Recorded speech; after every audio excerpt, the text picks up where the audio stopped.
Olá, alunos, tudo bem com vocês? Como passaram as férias? Descansaram? Espero que sim. Também descansei um pouquinho, mas estamos de volta e já vamos começar a trabalhar. Nós vamos dar início, então, ao módulo 2, capítulo 4, Conto de Enigma ou Narrativa de Detetive. Vamos, então, começar nas páginas 10 e 11, que é a abertura do capítulo 4, Elementar, meu caro. Então, olhando aí a ilustração, né, vocês percebem alguns objetos muito característicos de histórias de detetive, né? A lupa, algemas. Bom, quem, onde, quando, como, por quê? Além de questionamentos como esses, uma boa história de enigma é capaz de despertar diversas emoções no leitor que gosta de desvendar mistérios. Uma simples informação é como uma peça de um quebra-cabeça, indispensável para a grande revelação. Que objetos podemos identificar nesta imagem? Eu falei, né? Queimei largada. Que personagem de histórias fictícias de enigma costuma usá-los? Quem costuma usar esses objetos? O detetive. Que características você acha que deve ter um investigador? Pensem aí. Você gosta de histórias de enigma, mistério? Por quê? Bom, eu gosto bastante. Acho que uma grande maioria deve gostar, né? Que incita a nossa curiosidade em desvendar o enigma.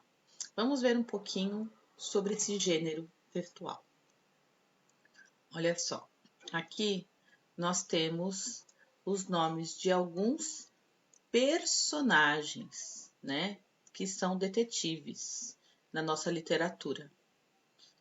Tá? A gente vai falar um pouquinho de alguns deles. Olha só, aqui Agatha Christie, né? Eu gosto muito dessa autora, é a autora do Assassinato no Expresso do Oriente, entre outros, né? O seu detetive famoso, Hercule Poirot. Aqui também temos o Arthur Conan Doyle, que é o autor do Sherlock Holmes, né? Um dos mais famosos detetives do mundo. E o nosso primeiro detetive, né? Auguste Dupin, de Edgar Allan Poe. Edgar Allan Poe a gente vai ver também na aula seguinte, que é a aula de conto de terror, que ele é o pai do terror, né? Embora ele também tenha as suas histórias de narrativas de detetive, e ele foi pioneiro nesse gênero. Vamos ver um pouquinho então sobre conto de enigma.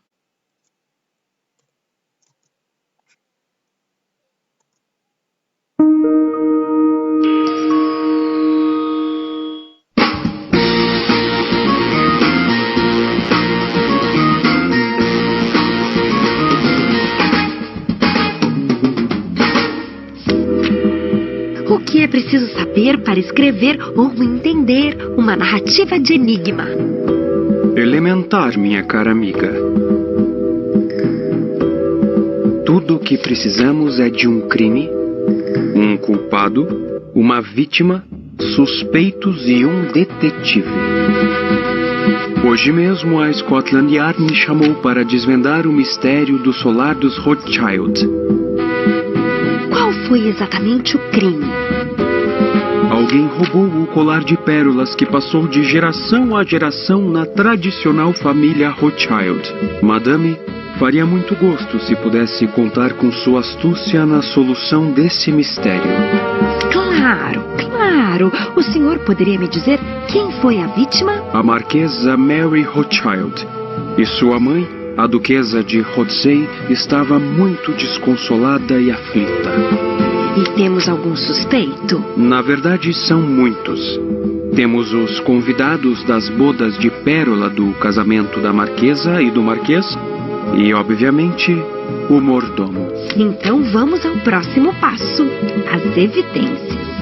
Sim, vamos trabalhar com as pistas e rastros deixados na cena do crime, como os grandes detetives da história.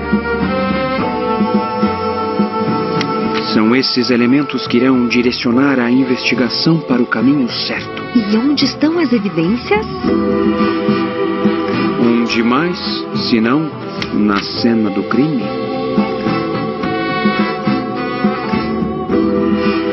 A cena do crime é o lugar onde ocorreu a ação criminosa. Um quarto, um salão de festas, uma sala, um porão ou mesmo um jardim. Enfim, qualquer lugar. Então vamos ao passo seguinte. Mas quem roubaria o colar da marquesa? Nunca subestimemos a natureza de um crime, minha cara amiga.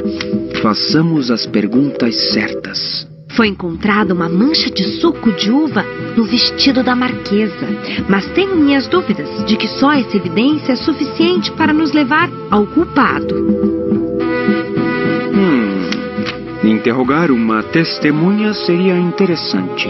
Nesse caso, os oficiais da Scotland Yard encontraram essa testemunha? Temos alguns convidados que afirmaram presenciar o crime. Mas como essas pessoas ajudariam a elucidar o mistério? Os depoimentos delas poderiam ser usados como prova contra o criminoso. Nesse caso, todos os que estavam no salão de festas podem ser suspeitos. Procure provas.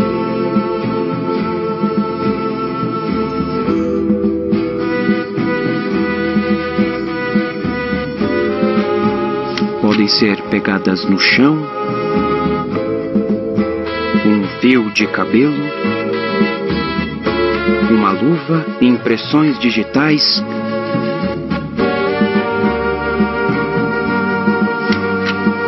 ou uma ferramenta.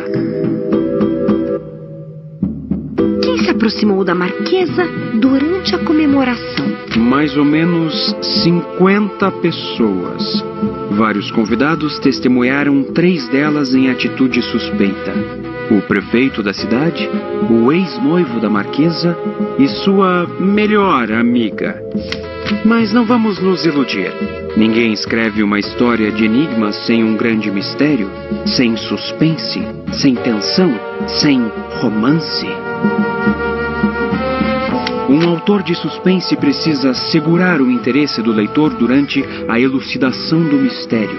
Normalmente eles nos direcionam para um lado e depois acontecem reviravoltas que nos trazem para outro lado com um desfecho totalmente inesperado. Em alguns casos, o leitor sabe antecipadamente quem é o culpado e vai acompanhando o detetive chegar gradativamente à solução do caso.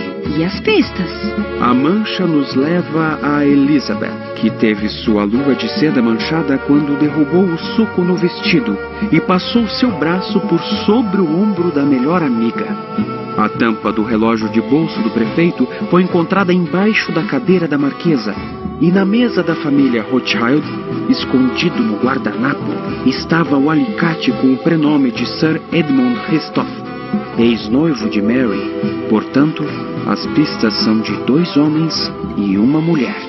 Para conseguir uma boa história de enigma, precisamos de um crime perfeito, um roteiro bem construído, mistérios mirabolantes, uma narrativa dinâmica, um roteiro cheio de intrigas e esquemas lógicos de dedução, que, no entanto, não são óbvios.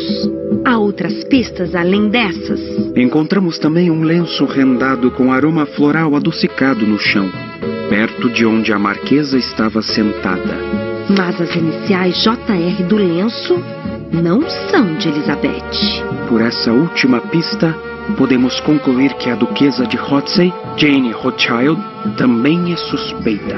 E pelas iniciais bordadas no canto do lenço, podemos concluir que a duquesa de Rothesay, Jane Rothschild, foi a autora do crime. E, de fato, em depoimento sigiloso na sede da Scotland Yard, a duquesa, sentindo-se muito culpada, acabou confessando o roubo. Justificou-se que precisava fazer dinheiro, pois estava sendo vítima de ameaças e chantagens de um cortesão.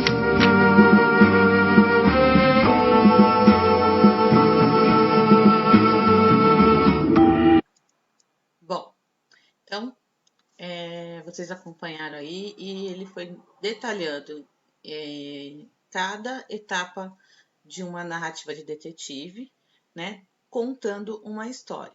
Então, as coisas que são necessárias, né, os personagens, tem que ter suspeito, tem que ter um crime, tem que ter uma vítima, né? Então, depois eu vou colocar esse vídeo isolado para vocês quando for fazerem a produção textual, tá? Bom, então vocês vão ler o texto A Caixa de Papelão, tá? Prestem bastante atenção, é um texto longo, tá? Tem várias páginas, por isso eu não vou ler o texto com vocês, vocês vão ler com calma e vão chegar a algumas conclusões, tá? Já vou antecipar que a história não tem um fim. Ela é um trecho de uma história e ela para numa parte em que o caso ainda não é resolvido, tá? Não está solucionado. Então, a gente vai conversar sobre isso amanhã também na aula ao vivo, para a gente depois dar o seguimento nessa história, tá? Então, prestem bastante atenção em todas as pistas que são dadas aí durante a narrativa. Bom, então, Arthur Conan Doyle, que é o autor do texto que vocês vão ler, né, nasceu em 1859 e morreu em 1930. Ele nasceu em Edimburgo, na Escócia. Foi jornalista, médico e escritor, e ficou famoso por escrever histórias policiais. No ano de 1890, publicou o livro Um Estudo em Vermelho, apresentando o detetive Sherlock Holmes, personagem utilizado em 4 romances e 56 contos de mistério. Holmes ficou muito conhecido por seus métodos não convencionais de investigação, pela perspicácia e pela admirável inteligência. Bom, então vão ter as questões aí de interpretação para vocês responderem. E eu vou ler aqui também sobre o conto de enigma. O conto de enigma é caracterizado por apresentar uma situação de mistério em torno dos personagens envolvidos. Os fatos narrados são permeados de informações que podem ser pistas para a resolução do enigma. Como na maioria dos contos, os personagens são apresentados sem grande aprofundamento psicológico, porém suas descrições podem contribuir para um tom misterioso da trama. Essa combinação busca envolver o leitor a fim de aumentar sua curiosidade para a solução do mistério em torno do fato principal. Bom, então leiam o texto, respondam as questões e amanhã na aula ao vivo eu farei a correção, ok? Um beijão e tchau, tchau.